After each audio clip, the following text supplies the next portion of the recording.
To all you Windwalker monk mains out there, this is going to be the video for you, all 20 of you. Because in this video, we're going to be talking about a new balance patch that's going to be coming out on the 19th of December. And Windwalker monks look like they're going to be getting some pretty significant buffs here. But that's not all, because there's also going to be some other specs that are going to be getting some love too. There's a couple of nerfs here, but mostly buffs. So for demon hunters out there, Sigil Flame's damage is just getting reduced by 10% overall. And then for Havoc demon hunters, Collective Anguish's talent, the damage from the summoned Foul Devastation is being reduced by 10%. For the Ragefire talent, damage stored from Immolation Aura's critical strikes is being reduced to 30% from 35%, so a 5% nerf there. And then the A Fire Inside talent's chance to reset Immolation Aura is being reduced to 25% from 30%. So again, another 5% nerf. Looking at Evokers, for Devastation Evokers, Pyre damage is being just increased by a flat 15%, and then their damage from all their spells and abilities is just being increased by a flat 3%.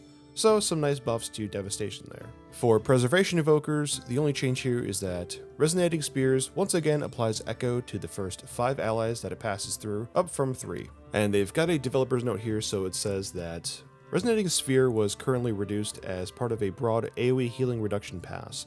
After watching this chance play out, we're not happy with the resulting gameplay, particularly in dungeons, or it doesn't cover your whole party. And yeah, I think that's definitely a warranted buff there for Preservation Evokers. It just seemed really weird and kind of awkward to, see them only heal a couple of members of the group instead of the whole group for AoE healing. But anyways, that's an awesome change. I'm really happy to see that.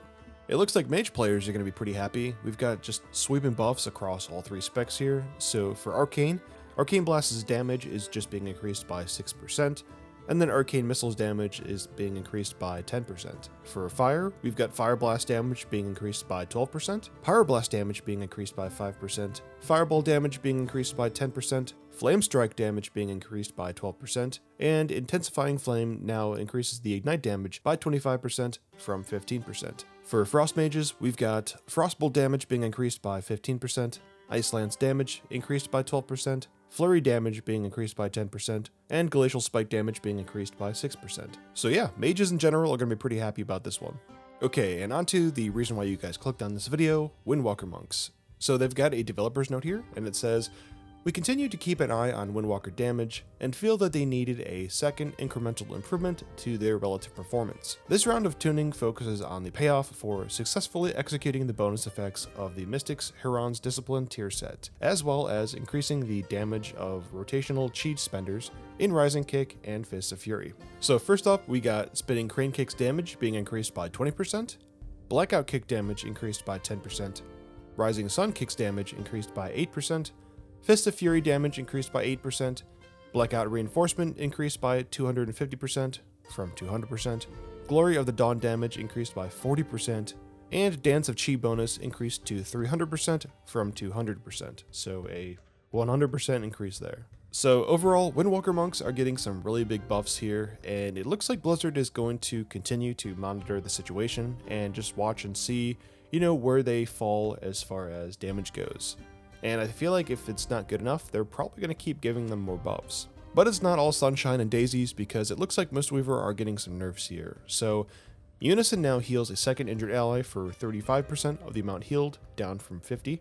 Enveloping Breath healing reduced by 10%, and then Essence Font healing being reduced by 8%. Just a small buff here for Rep Paladins. It looks like they're just getting a flat 3% increase to all of their damage abilities across the board. For Shadow Priest, the Psychic Link now causes direct damage spells to inflict 25% of their damage on all other targets afflicted by your Vampiric Touch, up from 15%. For Holy, all healing is being increased by 3%, and Prayer of Mending healing increased by 15%.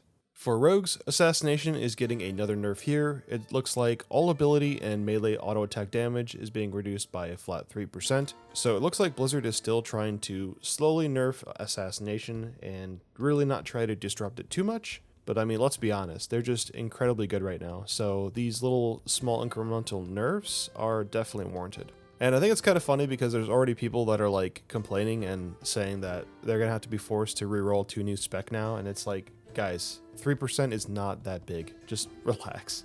Elemental Shamans are getting a single buff here, and it's for their earthquake damage, and it's just getting a flat 50% increase to their damage for that ability, so really good for AoE. For enhancement, Elemental Warding now reduces magic damage taken by 3 and 6% from 2 and 4, and the developer's note here says that this is aimed at improving enhancement's survivability in all content, which is definitely needed because Shamans in general I feel like just have really weak defensives. For Restoration Shamans, Torrent now increases the initial healing of Riptide by 15 and 30% from 10 and 20, Healing Surge healing increased by 12%, and then Healing Stream Totems healing increased by 12%. So some pretty good buffs here to Restoration Shamans. For you Affliction Warlocks, I think there's like 3 of you out there. You've got some pretty good buffs here, so you've got Seed of Corruption damage increased by 10%, Soul Rot now applies up to 4 additional targets from 3, and Dark Harvest now increases the critical strike and haste by 4% per target, up from 2.5%. And then we've got some Destruction Warlock buffs here, so we've got Rain of Fire damage increased by 12%, Cataclysm damage increased by 25%, Immolation damage from the Infernal and Blasphemy increased by 25%, and immolation damage increased by 10%. So who knows, maybe this will get some people to swap over to Destruction and give it a shot. And then lastly, we've got some PvP changes here. So we've got Gladiator's Distinction, the trinket set bonus, primary stat for DPS and tank specs is now increased by 12% from 20 when in arenas, battlegrounds, and war mode. For Balanced Druids, we've got the Stellar Flare backlash damage increased by 8%. For Feral, Regrowth healing is no longer reduced in PvP, which was originally 20%. For Marksmanship Hunters, Aim Shot now deals additional 40% damage in PvP from 25%, and Rapid Fire's damage increased to 30% from 20%. For Holy Paladins, the mana regeneration is now being reduced to 35% in PvP from 25%. For Enhancement Shamans, the Healing Surge healing is now being increased by 5%, reduced by 12%. And then Control of Lava, the damage is being increased by 8%. For Elemental Shamans, Searing Flames now has a 40% chance to generate Maelstrom in PvP, down from 100%. Rolling Magma is now 60% effective in PvP. Control of Lava, the damage is being increased by 8%. And then for Restoration Shamans, the Healing Tide totem health is just being increased by 30%. For Subtlety Rogues, the 2-piece set bonus is now 30% effective in combat, down from 50%, and then Eviscerate's damage is being reduced by 7.5%. For Warlocks, Affliction, the Unstable Affliction backlash damage is being increased by 8%, and Dark Harvest is now 75% effective in PvP. For Destruction, we've got Chaos Bolt damage is now increased to 70% from 75%, so 5% nerf there, and then Shadowburn's damage is now being increased by 10%, from 15%. And then also with Flashpoint, the Flashpoint is now 50% effective in PvP combat. And that is where we're going to call it for tonight. If you guys got something out of this video, or you just enjoyed it, let me know by leaving a like and subscribe to the channel. If you would like to support me and the work that I do here, I've recently just set up a subscribe star page for the channel, or you can just click the join button on my YouTube channel. Thanks again for watching this video. I'm still Solo, and I'll see you guys in the next one.